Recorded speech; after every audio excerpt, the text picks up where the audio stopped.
অনেকেই শখের বশে আমের চারা রোপণ করে থাকেন।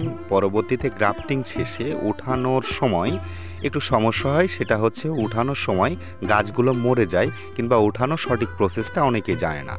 যদি আমাদের এই ভিডিওটি দেখেন তাহলে গাছ উঠাতে হয় কিভাবে এর পুরো বিস্তারিত এই ভিডিওটিতে থাকছে, তাই পুরো ভিডিওটি দেখার অনুরোধ রইল।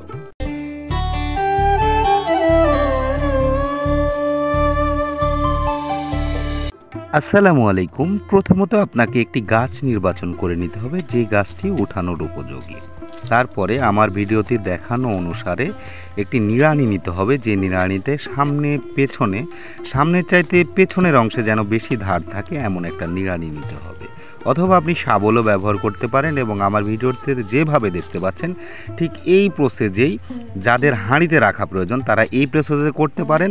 আর যাদের জিও ব্যাগে সেট আপ করা প্রয়োজন কিংবা ড্রামে সেট আপ করা প্রয়োজন তারা মাটির দূরত্বটা গাছের গোড়া থেকে একটু বেশি করে নেবেন, যেন জিও ব্যাগের প্রায় অর্ধেক সমপরিমাণ মাটি হয়। এমন করে নিলে আপনার মরবে না। আর আমার ভিডিওটিতে যেভাবে দেখতে পাচ্ছেন ঠিক এইভাবেই আপনারা গর্ত খনন করবেন।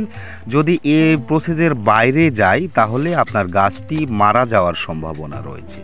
তো সেই ক্ষেত্রে আপনাকে আমার ভিডিওটিতে যেভাবে দেখতে পাচ্ছেন খনন কাজ ঠিক এইভাবে করলে পারে আপনার গাছটি মরবে না এবং আপনি একটি সুন্দর গাছ উঠাতে পারবেন। দেখতে পাচ্ছেন আমাদের খনন প্রায় শেষ। এখন আমাদের গোড়াটি কেটে দেওয়া হবে। এই যে দেখতে পাচ্ছেন এখানে যে মূল শাখাটা রয়েছে অর্থাৎ শিকড়টা রয়েছে এটা কেটে দেওয়া হচ্ছে। এভাবেই ঠিক কেটে দিবেন।